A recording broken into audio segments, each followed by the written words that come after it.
What's going on, Philadelphia? We are here at the Gatehouse, which you're wondering, well, why are you here? Mainly because these delicious burgers are in front of us. We do have these wonderful, delicious liquid deaths. Yes, that is true.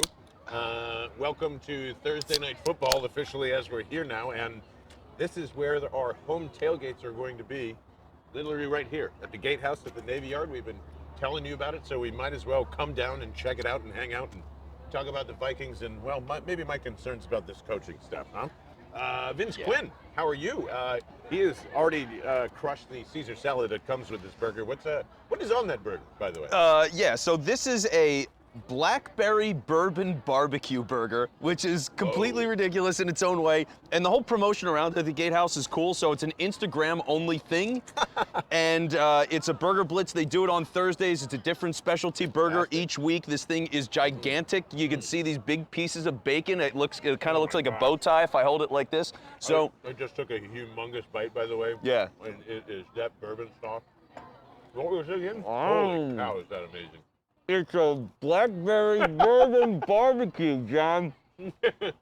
So delicious. Yeah, a mouthful indeed, and just a wonderful hospitality here at the Gatehouse. So come check it out. They have great happy hours along with providing probably one of the best tailgates in the land, and we'll tell you all about that. Vince Quinn, maybe I'm a little bit obsessive this week, and I think that's what we do once we get the present of week one and we just want to overanalyze everything. I've officially overanalyzed the Detroit game. Well, yes, you have. Can you tell people how many times you've watched the game? 9.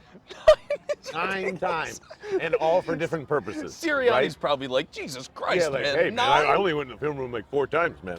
Yeah. And I am not an expert, and I think that's why I keep going back, because I keep asking questions, and I ask smarter people. I'm like, okay, well, why did they do this, and where's this at? Like, I'm just greatly concerned that this relationship between Jalen Hurts and this coaching staff is going to come to a head at some point. And because we're so focused on Jonathan Gannon, and trust me, that was the first 4 watches, I am watching individual things, and I'm trying to get into the debate of what everybody's talking about with the Eagles Twitter. Mainly I think the Jalen Hurts legs thing has really just been nauseating, pretty much. Oh, yeah. If you're Majorly looking for nauseating. that. I'm actually surprised by it, because I assumed, we started in on the defense and whatever, so I get it. But around that conversation, I think what most people are trying to get at, and then kind of Twitter took over, and I might even be a part of it, I don't know. But the question remains, how do you get Devontae Smith? How do you get these guys involved? And hearing everybody especially point out the fact that, the Eagles have been so prominent in saying, we've got to get Devontae Smith the ball, and all these things.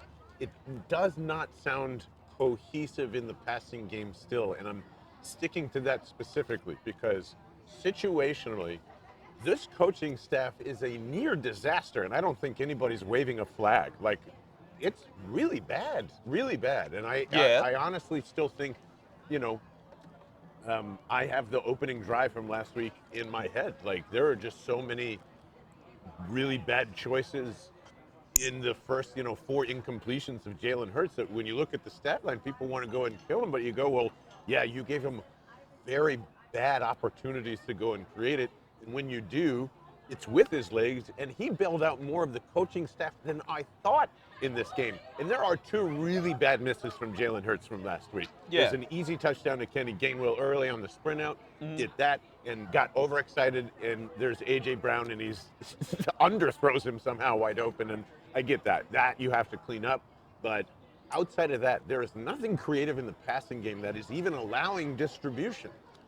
And it's just, this is not just from a week 1 perspective for me. This goes in clearly into last year as well. Why they reverted so hard into the run, and granted that's part of Jalen too, but we just assumed it was Jalen. Your boy Jeff McClain, and I remember this, and it's just creeping up there from last offseason. I don't know if Nick Sirianni and Jalen Hurts or whatever this is offensively can coexist. And it seems like Brian Johnson is separate from that, and he's just working on Jalen getting better. And the other stuff is about trying to fit that in, and I think it's still a head scratcher for everyone. And that's concerning to me still out of the gate. After a long offseason, after Jalen clearly improving, there isn't that bread and butter. Curious on your thoughts. I'm going to womp on this burger while you do. Well, please do. But you know what? The thing is, for me, I looked at that. I was pleased The more I went back and seen it, yes, because Of course we're not look, arguing what about did we argue about all offseason? What kind of offense is it going to be? And all Yeah. I kept saying was, I don't want them to be, let's take a million shots down the field and Jalen's just gonna boom, boom, boom, and they're gonna try to win games that way, because that's how they lost all those games last year. So don't do that. Like I explicitly was like, please don't do that. So now they're doing an intermediate game, and that's okay. Like for a starting point, and what was my other fear? My deepest, darkest fear being that him and A.J. Brown aren't going to connect, and they're finding ways to get him open in the middle of the field and getting him space. So it's not like dead center of the field if we're going to nitpick, but it's central enough that, like, I think they're on to something, and the starting bones of this are good. So, okay, if that's your base level, you're doing RPOs and play action and all those different things to try to generate A.J. Brown open in the middle of the field, you're forcing defenses to cover that. How is everything else going to build off of it? And again, like the Devontae Smith thing, they targeted him like 4 times early. So I would assume he's going to be in the game plan again. They just hope it actually connects this time. So in terms of the basics of it, I think they have the right idea of what this team is, which is let's call some stuff. And it would be nice if they had more like emergency safety valve things for Jalen. They totally should. They should have those. But the nice thing is he's a good enough athlete that right now you don't have to do that. You should do that. So as the season goes on, hopefully they do that more and make it a little easier for him, because you just don't want to get hit 20 times a game. Like it's just not necessary. As much as it's nice to get 15 yards a carry or whatever it feels like he's doing. So I see that kind of stuff. And then the other side, when I'm looking at the offense and thinking about where this is going to be, I mean, I don't know if Sirianni's good. So I don't think he's a master schemer, and like we can get into Minnesota a little bit more later, and naturally, well, we will. It's a preview show, so no, we're not going to talk about Minnesota. Good luck, folks. Fuck them. Google it. Fuck you. Yeah. There you go. So no, but like the basics for them. I mean, look, you're going to see a lot of motion. Guys are moving around the field. They do a lot of short stuff. They take some shots with Jefferson, and there's some other things mixed in there. But like Kevin O'Connell is coming from the Sean McVay, and you know what I mean? Like, you get what that system is, and it's just how do they vary within that system.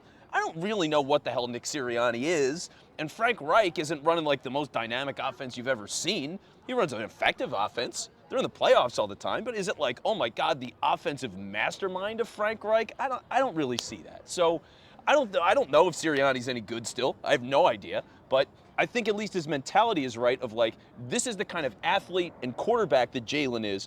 This is what we have with A.J. Brown. This is what we have with Dallas Goedert, the short stuff to get him out in the side of the field and he runs for 15. Like, those kinds of things are a good start. Mm-hmm. So just keep building on that. Like, that's all I want to see. But I think the starting point is better than I thought. Yeah, I probably, not for the coaching staff. That's what I keep coming back to. Mm-hmm. For Jalen, I do. It is clear that he got better.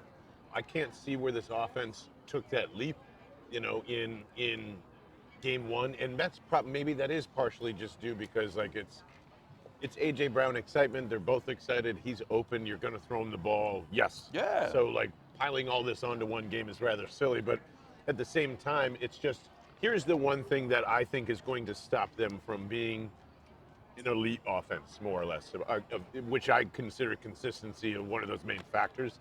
It's just you can't huddle with Jalen Hurts. And I'm not talking about tempo. I'm just saying the bigger question to me this week has been, can Jalen audible check off?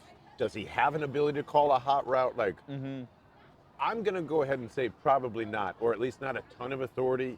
You have to make protection calls for yourself. So that's happening, but I don't see a lot of like alert, alert, alert, or you know Omaha or whatever the hell that they're. You know, yeah, no, it'd be so funny seeing him yell Omaha. But I think it's detrimental to do that because here's what I'm sorry to say this, but here's what they do in college. Of when you're running a no huddle, you're always as soon as the play is done, the quarterback is there's nothing more the quarterback can do. You're immediately looking to the sideline for the next call. Maybe that goes to wristband, maybe it's hand signals, maybe it's board, cheesesteaks, all that other stuff. It allows you to at least say, hey, we're coming in this base. You're allowing subs to come in right away. Mm-hmm. You see what the defense is going to do, and you sit and wait. You adjust there. It gives you 30, 25, whatever seconds to just see what the Vikings are going to do, and I would urge them to push towards more of that because huddling up, making sure that Jalen Hurts knows what he's looking at, assessing what he's looking at, He is nowhere near that. To your point in the Yeah. post-game show, and I kind of remember this, the middle of the field stuff, the slants, the batted down balls, I think that's all rhythm, timing, getting them in the flow, and they are not doing that. They're going, let's huddle up and think about this. Let's spread out. Let's waste all the way down to the last couple of seconds on the clock, and now we're snapping the ball. The thing happens that we didn't want to happen. Now I'm going to run. And it's that. It's not helping Jalen. He's pulling out whatever they're giving him, and it's just one or two options. Can't have that happen, and I know it's hard to do when Jalen hasn't had the full experience of like what you need him to be as a whatever we envision as a quarterback. And I think he's made, for whatever progress you can really monitor from a game like that, he looked sharp. I mean, look, the best thing about Jalen is that when he misses a throw, it's not like a terrible throw. It's just an off throw. Like that's huge. I really can't state enough how big of a deal that is, because it's not like, oh my God, he's gonna have a bad game, he's gonna throw 4 picks. I think a bad game for him, his ceiling is really like 2 or 3. Yeah. It's just the kind of guy that he is. Great. There to go 6 picks on Monday night. So there you go. Well, every pick I've ever made involving the Vikings has been wrong. So yeah. I'm praying for one of those good predictions at the end of this one. Yeah, So, I feel like I have to. But yeah, man, it's just one of those things where it's like, what I'm curious about too with the offense is for all those times where play breaks down, he starts to run. Can they figure out more things like, are the receivers not working their way open so he can throw that ball instead? Like, what is going on with that? Is he just making the decision? Is he not properly looking down the field? I don't know what he's trying to do and what leads to him running every single time. It might just be, hey, I'm fast as shit, the lanes are there, and so if they're going to give me the space and their backs are turned, I'm going to go, which I don't have a problem with. It's good football and it won the game for them, but it's just like, yeah, long term and development and all that kind of stuff. What's going into that thought process? Is he making the best possible play out of the things that he could do? So that's an interesting thing to me. But yeah, in general, it's like the audible stuff and all too. It's hard when it's just so loud. Yeah, you can't audible in there anyway. So that was my other first thought. So maybe they see more of that this week because like you're playing at home. So okay, the crowd should please be quiet when they're calling plays on offense. Please, please. From my boy. Yeah. Shut up. Yeah. As someone who loves the team, please. So yeah, if you could do that, like, and they can start doing that more. Yeah, I would like to see how much he's audibling it. I mean, you should have that freedom to go like, hey, I mean, usually it's like, hey, here's 2 plays. You can, if given the look, you're going to play fair. A or play B. So we'll see. But another thing with the Vikings too, and this is why like this is going to be part of the complication because this is where the league is now. Yeah. Everything, the phrase you're going to hear from all the fucking football nerds, simulated pressure. What does that even mean? I think it's a great dildo. But on top of that, what I would say is That's at It's Vince Quinn on Twitter, not anything to do with the other 59 people that are selling on bellandthebirdmen.com. But simulated pressure. Simulated pressure, yes. Now that image is burned in your head. So the whole idea with simulated pressure, it's really just the idea that you're going to get somebody to fake that they're blitzing. You know, Right. It's just that idea. If we want to get as many people as possible to look like they're blitzing, so they have to alter the coverage, and if they guess wrong, we have a free blitzer. Minnesota did a lot of that last week. Well, so it's actually a perfect segue because like now all that being said, looking at Minnesota and trying to figure out who they are, I don't really know, and that's why it's a little concerning, especially for this type of defense heading against Jalen Hurts. But I just want to say, as we're here at the Gatehouse, the one thing that you could, always look forward to, not only with the great food, the atmosphere, the tailgates that we're going to have here.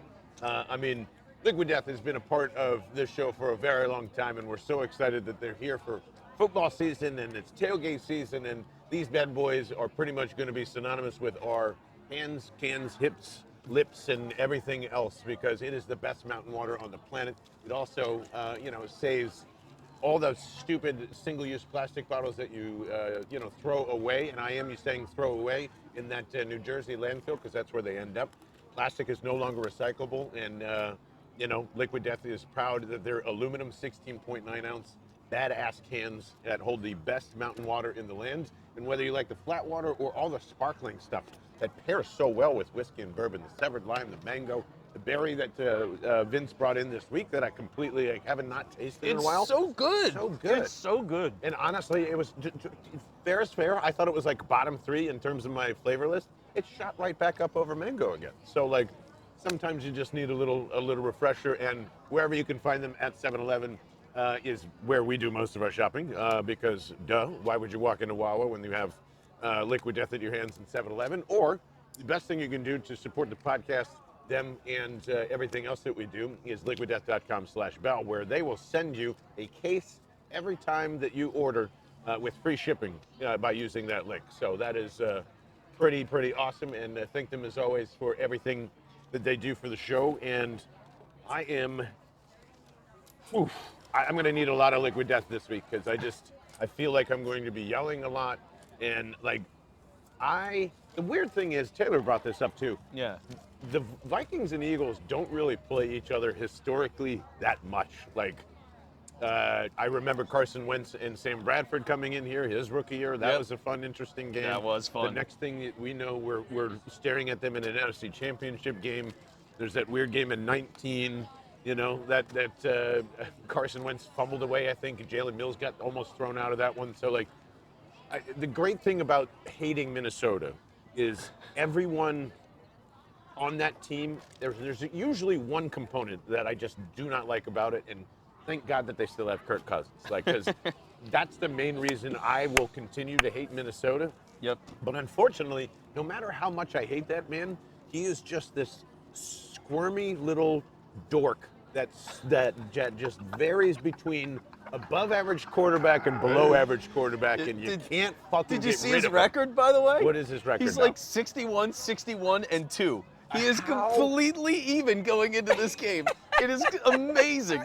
It's amazing. And like is worth $84 million with that record. It's Fully just like, guaranteed. you know, people talk about all the backup situations. I would love to be Kirk Cousins. Ooh. There is no pressure whatsoever for me to win a Super Bowl. I can get you into the playoffs, maybe. Yeah. I'm never going to win you a playoff game more than one. And I'll keep you happy, and you can keep the tickets rolling, basically. And you can blame listen, the Vikings have done absolutely everything that they can to form this Super Bowl around Zimmer, and now they've moved on into, by the way, a great follow for this week or for the rest of the weekend, Arif Hassan, who works over at The Athletic and is a great resource for everything that is Minnesota Vikings. I think somebody's backing up into Taylor's camera, and he's just making sure that nothing happens there. It's weird. And, you know, there is, on top of that, there is some other Eagles front office stuff that happened here, and they're kind of in the mode of shaping it, much like I think Howie Roseman does so with dumpster fires and trying to do all that. But what do you make of this Vikings team overall? Because, like, I've been trying to follow along exactly what they've been doing. Everyone seems very happy with their offseason. I've heard very Sam Hinkie-like from where their viewpoint is right now. So, do you see anything in the Packers that you're going like, this is great for the Eagles, this is bad for the Eagles? Well, see, that was part of the weird thing evaluating the game, right? Because I go and I watch the whole thing, and I'm thinking, all right, well, the Packers aren't good. They're not a good team, man. I mean, I talked about that before the season, but like, Christian Watson got a ball wide open at the beginning of the game, like 40 yards down the field. He would have scored. Absolutely, billion real quick, percent. Is that the kid that Aaron Rodgers absolutely threw under the bus in his locker room this week? Was it? Yeah, I feel like he's throwing everybody under the bus. He is on the fuck you tour, and it just makes me laugh, and he's ridiculous anyway. Sorry. It's his fault. Like, he's, whatever. Wasn't the question, is he going to get more opportunities? He's like, well, he's our kick returner. Yeah, I think there was another guy, because that's the thing. There's so many young wide receivers on that team. So, like, okay, so evaluating Minnesota, I'm looking at the defense, and I'm going like, all right, well, their corners had a couple of coverage sacks. Like, or at least the secondary, because Rodgers is sitting there, he's looking, hit. And that happened like 3 or 4 times. He got hit or sacked a lot in that game. So that keeps happening. I'm going, okay, is the Vikings defensive line good? Seems to be good. Daniil Hunter, for example. Daniil Hunter can play. That guy's been a high quality end for a couple of years now. But like, seeing where the Packers did get advantages on the Vikings, it felt like they were throwing against the linebackers, which is weird because you look at the linebackers, it's Jordan Hicks, who's been great since he left because he's been healthy, and Eric Kendricks, who's a pretty good linebacker. But the Packers, for whatever reason, for the few times they were able to get something going, they were passing against the linebackers. So, okay, maybe that's what they're going to do. They were doing all the simulated pressures. So they're going to give you different looks. They're going to keep you guessing. For Jalen, he's going to have to read all that. They got to call good plays to give him options. So we'll see how all of that works out. But offensively, I mean, again, it's like that Sean McVay thing where you're going to see a lot of jet motion. Justin Jefferson's going to be all over the place. I saw him in the backfield. He's This in is the what slot. Jonathan Gannon needs. Yeah. Sorry. Just put Slay on him. I was bouncing my head around like a cartoon. Yeah, it's all right. So, like, you see where it's all going with that. Offensively, it's going to be a lot of misdirection. They're going to have to be disciplined. Do I trust them to do that? Not exactly. They're a running team, so what do you get? They have a fullback still, C.J. Ham, which is the greatest. It's such a great. Guess. Let me see. Do we know where he went? Do you know where he went to college? I don't. I'm going to guess Minnesota. I'm going to guess the University of Minnesota. C.J. Ham sounds like a Pac-12 player to me. I'm going to guess a smart kid like a fullback? Stanford. Are there a lot of fullbacks in the Pac-12? Stanford still has a fullback? I'm going to guess that. Taylor, let us know. Yeah, Taylor's looking it up now. C.J. Ham's his new favorite player.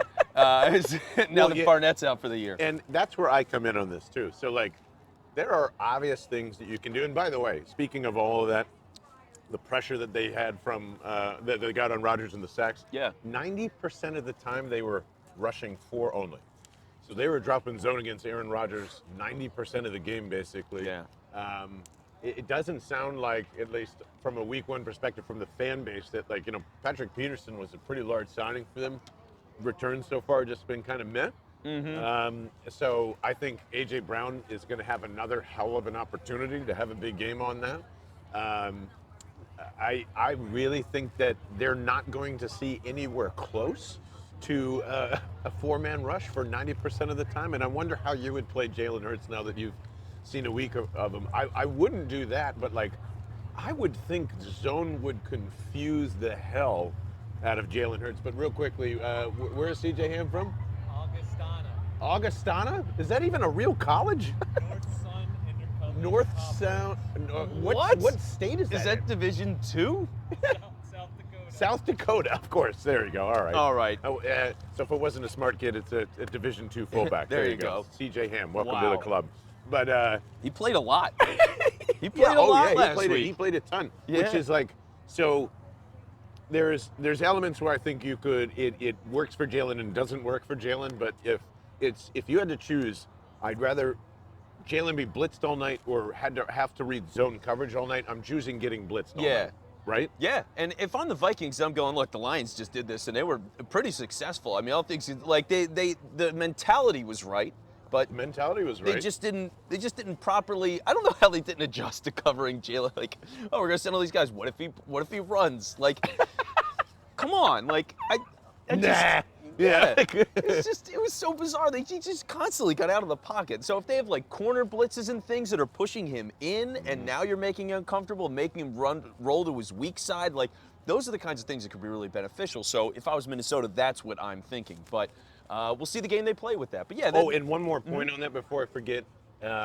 I was reading through just Aaron Rodgers' transcripts on some of that stuff. Oh, is there a funny thing that you have? No, it must be a joy. I just think Aaron Rodgers is just such a miserable prick. Yeah. So, but no, it was actually insight into what they were doing because I believe. They were asking him kind of like how the Vikings defense was playing him more or less, and he said, "There are times which there is green grass in front of me and I just didn't run." So like, yeah, that's why I think if Minnesota does choose to play zone, there will be a ton of opportunities again for Jalen to run. I just don't think he'll it might sound screwball because this is kind of proved more my point that I'm not exactly sure Jalen's comfortable with what he's looking at plus the playbook at the same time. I think zone would confuse him. And I know the Minnesota will blitz him. That's what I feel like they're going to do, and I agree with you. If I'm a defensive coordinator, I'm not doing that. I'm containing, and I'm dropping, and that's what I would do to play against Jalen Hurts. Yeah, I mean, it would be interesting if, like, all right, you go, They know we're going to do the simulated stuff. We're going to simulate a blitz constantly. We're actually only going to send 4 all the time, and it's going to be pretty basic to lull him into a sense of comfort. And then it's like, all right, big moments, now we're going to bring the house, and he just won't expect it. That's what I'm terrified of, actually, is exactly that. And I hope it doesn't go that way for Jalen, but that's how I would beat Jalen Hurts. Yeah, all right, and maybe. I mean, we'll see how sharp they are on the defensive side. Offensively, on top of it, too, it's like, it was a lot of short stuff, man. I mean, like 3 yards, 5 yards, like a lot of just that, the kind of the quick hitting stuff that I've been talking about that the Eagles don't have. You see a lot of that in Minnesota in that first game, and that's part of the thing that makes this complicated too, because Connell's new. He's a brand new head coach, so you have no backlog. You just go like, this is what the Rams did, so okay. But he's his own guy. So all right, how much is he going to lean into the run versus the pass? Like I mean, have the Rams had a fullback? I don't think so. So he's got a fullback on the team. That changes stuff. Madison can run hard. Cook can run hard. That's going to be a great test for the tackling. And all this stuff about can they tackle, they can't tackle, which I think is overblown, you thought was overblown. Yep. They're tackling around offensive linemen the whole time. It was just bad. Like, if they can tackle these guys, I think it's going to be a lot more comfortable. People can chill with that. I think this team can tackle. Oh, yeah, so do I. And I guess, like, I feel like Kirk Cousins is going to, let's just be honest, I think he's going to light this defense up. And I don't think it has anything to do, I mean, Justin Jefferson will always have something to do with that. Yeah. Adam Thielen, to an extent, will always have something to do with that. But, like, Kirk Cousins just is really good against whatever defense that the Eagles have at the time, which is usually some bullshit trying to be put together. You know, like, it was the tail end of Jim Schwartz when he had good success. He's going to see a defense that's still pulling together. And I would like to point out the best non-answer of all time coming out of Fletcher Cox's mouth today as we sat there and watched the press conference. Yeah. Did you guys hear this at home? 215-509-5833. The masterful Fletcher Cox, when Les Bowen asked him, do you think that everyone is in the right position? Do you think that the scheme is right for the players, etc.? Do you know what Fletcher Cox came back with? Tell him. I think it's hard as hell to win a football game in the NFL, and everyone has a job to do, including the guy that just like this long-winded, just dodged the question, moved on. Do you know what I'd like to act as Fletcher Cox, as interpreter. Do you know what he said about Jonathan Gannon today? Please. Jonathan Gannon, go fuck yourself, is what he said today. Right? Yeah. Like that's if you listen to everything else that Fletcher Cox said in glowing detail, with the point of the question answered, that's the only one he skipped over. So the hostility is still there. I feel exactly what I said 2 days ago about this being the biggest problem of the Eagles defense is exactly this. The relationship between Fletcher Cox and Jonathan Gannon has not been solved, and get ready for a long one, brother. I got to admit it. I'm just going to say it now. All right. The Eagles are going to lose this game. Ooh. Okay? I hate to say it. I hope I'm so fucking wrong. But, like, it's just the perfect storm. You got the win in Detroit on the tough road. Minnesota's going to throw a little bit of a different defense at you. I don't think Minnesota's that good at all, but I just think Jonathan Gannon and his dumb, stupid brain are going to outthink himself once again. And I am, like, by the day, losing faith in any form of, like, Jonathan Gannon will improve. But this leads me to what everybody else has been freaking out about. Yeah. Is the whole now relationship between Gannon, Howie Roseman, and Fletcher Cox, where, well, you let everybody know, because this is what everybody's freaking the fuck out. Because Gannon was sitting at a press conference. They asked him about I think it was about the game planning. Yep. And he was casually mentioning, like, some of the stuff that they do. And he's like, yeah, and as we're talking with Nick and the staff and Howie, and then everyone was like, wait, Howie Roseman, I hate that guy. He's not a football guy. He's a little nerd. So, like, they all just got very upset about this, even though he's the general manager of the fucking team. And like, there's no change between what was happening with Doug Peterson and what's happening now. Is it really any different? Are you surprised? Is this new? It's not new. Like, what are the odds of how he just suddenly decided to start doing that now?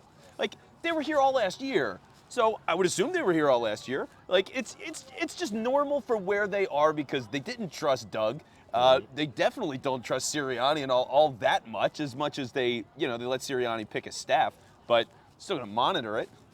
And for the things that he said too, to help cover it up, it's this idea of like, all right, well, we need certain guys in the game plan, like we have certain things we want to do, so we got to go to Howie and say, here's the guys from the practice squad that we would like active for this week. So it could have been Marlon Mack if they signed him, but instead he's in San Francisco.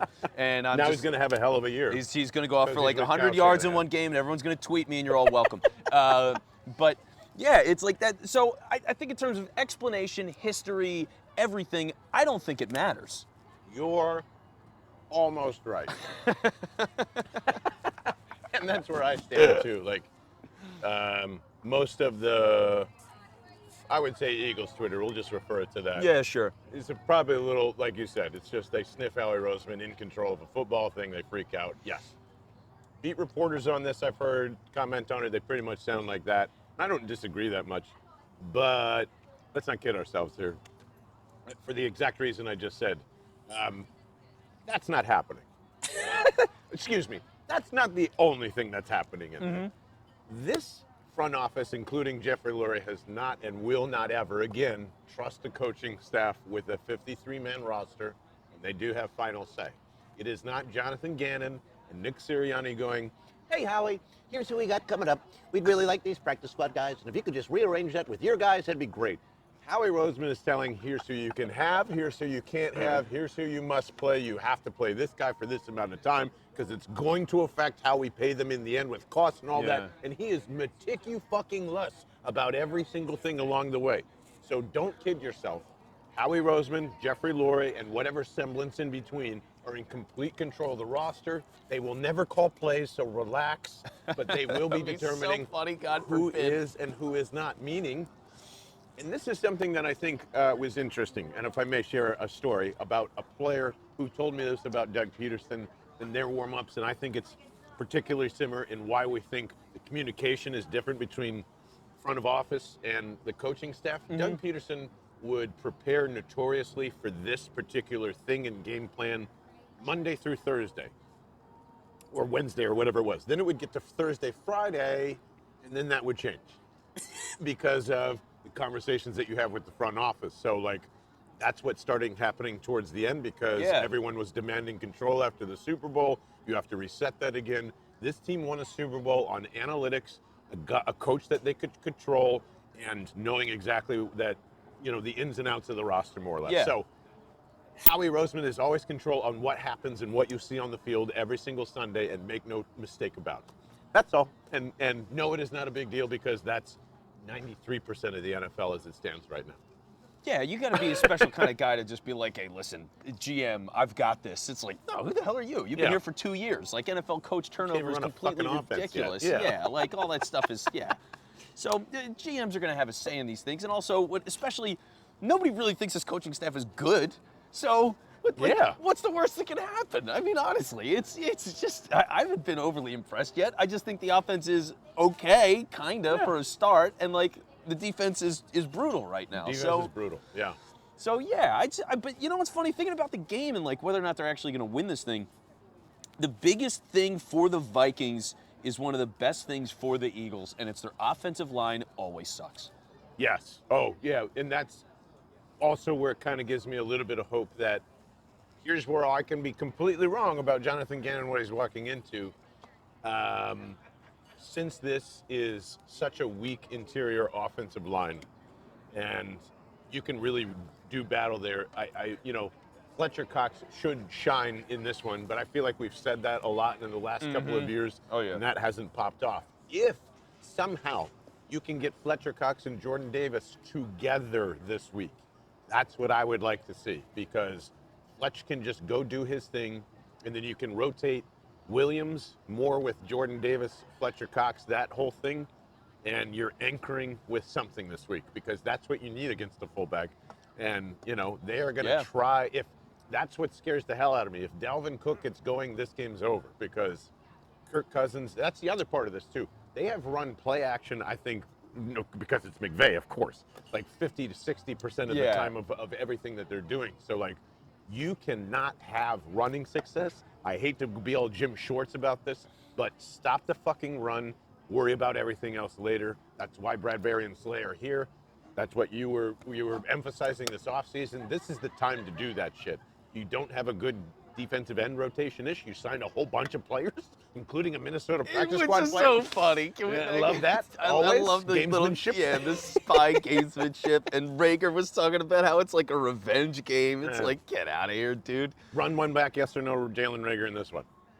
No, absolutely yes. not. I think that's his. If anything, he's more likely to fumble because he's trying too hard.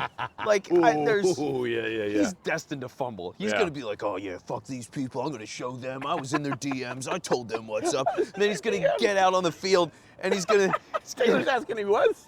Oh, he was all over fan DMs. Oh, yeah, definitely. Yeah. So he's gonna Probably won't get there. Oh yeah, that was a thing, dude. Oh Rookie yeah. year, I think, We'll show you some screenshots after the show. Yeah. But he was talking all this shit. So like, all right, if he's going to, this was a while ago though. That wasn't like right now. He was Right. yelling at fans. Anyway, he's gonna go out there. He's gonna talk all this shit. He's gonna be in front of 65,000 people. They're all booing the shit out of him. He's gonna crap his pants and he's gonna fumble. Like I have no reason. Oh, the Jalen Rager revenge. Like he had no yards in the last game, so he's useless. I just thought that was funny, but. Yeah, overall, that's the thing. The defensive line, that matchup, it's like it is all about the lines. The Lions have one of the better offensive lines in the league. Yeah. They kick the shit out of the Eagles. That happened. The Vikings never have one of the best offensive lines in the league, and they tend to kick the shit out of them. Even if they lose, I feel like they're always getting 5-6 sacks in a game like this. So they're just built for this one. Like, please, for the love of God, get a couple of sacks and take this game over, and that's what can decide it. So, like, I just go, based on the lines between the two teams, Eagles are the better team. They are. And I've got them in that like 24-20 range. Yeah, I think that's probably how. I'm probably a tick higher for me, just because I think it could end up in the 30s as a final, not too far off from that. Like, yeah, it's just to me it comes down to, can you have a decent, everyone's touching the ball offense that I think it's severely lacking. And I'm just terrified that it's going to be the same chunky rhythm for this offense. Actually, I hope the home crowd and going from away to home is like beneficial for them in some way. Yeah. How it's a lot calmer. It kind of got some of the jitters out. You know, there's still some of that, but I guess for me the overarching thing, until it's proven wrong, I'm pretty much going to stick with this. Reddick is a waste of our and this Eagles time, and I can't get that out of my head. That's probably my biggest overreaction from week one is we have signed, how much was his contract again? Somewhere in the ballpark of like 12 a year, 12, 13 a year. Well, we have signed $36 million worth of dead weight, and it's not his fault. This is detrimental to whatever they're trying to build. Like, you signed this guy to be a pass rusher, and I don't think that they are going to figure this out, especially not from last week to this week, and I think it's only going to get worse before it gets better. So that's my main big concern, is there is no umph. And if Jonathan Gannon if you are to blitz any team early now, to your point, with that massively weak interior line, I better see a lot of TJ Edwards, Nakobe Dean, B's and A's and C's, and just crisscrossing and stunts all over the place and just bang, bang, bang, and he's not going to do that. No, he's That's not. what, and that's the only thing that will make me feel remotely stupid for saying that is if Reddick is all over the place and not. If I see his hand in the ground, it's going to drive me nuts. It's funny because Reddick is kind of, the way they want to use him is like, it is Jim Schwartzy. It's that wide what the nine. Fuck? All they're trying to do is get him in one-on-one matchups with space. Which is a terrible idea. Not when he's that fast. That's what he's done. Like, so he's a very specialized pass rusher. They want him out on the outside. You want the tackle to have to go and take that. Oh, I can stand up because right? You can stand up. So yes. you want that tackle, and he's got to his go, frame. and you want him to go out on Reddick, who's just blaring past you. Yeah. And that's all they're trying to create is a one-on-one where that guy's got to reach and Reddick can get around him. And to me, I think that's just bad bullshit Micah Parsons light thinking. You know, like it's just, I can plug this guy in. He's more of a pass rusher than a linebacker, and that's kind of what was sold this offseason. And I still am, and if you're watching on YouTube, and I think I did this in the offseason at the studio, but he needs to be able to be stacked behind somebody. I'm taking Vince Quinn's Liquid Death can, and I'm just putting my Liquid Death can slightly to the right of the first one that's in there. That's what I'm thinking as a simulator. Like, this to me, if this is Josh Sweat in front and it's Reddick behind, and you're allowing Josh Sweat's bull rush athleticism bend to go outside, then he's crossing this way. And it should be reactionary. If not, and he bends him in, then come around. Like, there should be no contact between Reddick and the quarterback ever. And if you're not setting him up that way, what a fucking waste of time. You know, Well, like allow other guys to go beat up ends and tight ends and whatever throughout a game. Then if you want to throw him in the third and fourth quarters when they're exhausted and you're NASCARing to death or whatever, great. But I think it's like the same as like, oh, there's a lot of mouths to feed on the offense. Well, there's several that are not going to get fed on the defense, period. And I think that's glaring right now. Well, it is interesting because, like, watching the game back for the Eagles and seeing the defense, one of the things they did, like, it feels like they're trying to do everything in their power to just, again, it's creative ways to try to get Reddick one-on-one. They had this one play where Josh Sweat was lined up on the other side, but just before the play started, Sweat came around. So he circled behind two defensive tackles, lined up next to Reddick, and put Reddick on the outside. So he comes up out of nowhere, and now he's trying to eat up that pressure to get Reddick one-on-one. They had some things where Reddick was blitzing as a middle linebacker. So they're trying to find these different ways to, like, get him out there, but primarily it seems to be who can we put on the outside next to Reddick to get him in a one-on-one matchup. And that's just the way they're trying to live. So whether they can execute it, I mean, I think the principle's smart, but, you know, we're going to find out. Oh, yeah, we're going to find out, all right. And it's going to be right here at the Gatehouse. And we've been enjoying this burger the entire time. I keep going back to it because not only the bourbon sauce that's on there, the bun is so beautifully buttery and smoky that it just, like, sticks in your mouth. So we're excited to start this partnership with Philly Sports Strips, the Gatehouse, and everybody else. Go get your tickets right now because this will sell out very quickly. If you see on YouTube right now, Taylor's panning over to where our spot's going to be officially, and it's a beautiful space. The great thing is Broad Street is closed off behind us here, and they're probably going to extend that out for Monday night, which is awesome. We can literally see the link if we go around, you know, the trees over here. There's so many places to play QB54 and all this other great stuff. Like, this is going to be amazing. It's all inclusive.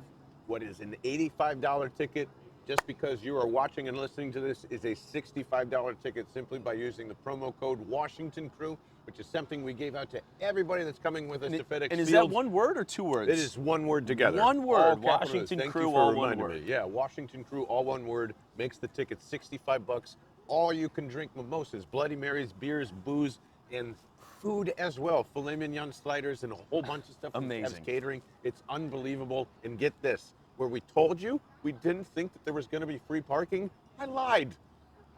Free parking, limited free parking up to 300 spots. So if you get here early enough, you do not have to pay for parking. That's all included. Parking, booze, food, and a 10-minute walk to Lincoln Financial Field. I guarantee you can't find a better deal in the city. Do not go to Xfinity and waste your fucking time there with all the douchebags there. This is a cool, chill environment. I know I'm swearing, but you can bring your families here. Like, this is what it's supposed to be. If you're incoming, the Marriott is right across the street. Wink, wink. There's some pretty important people that stay over there.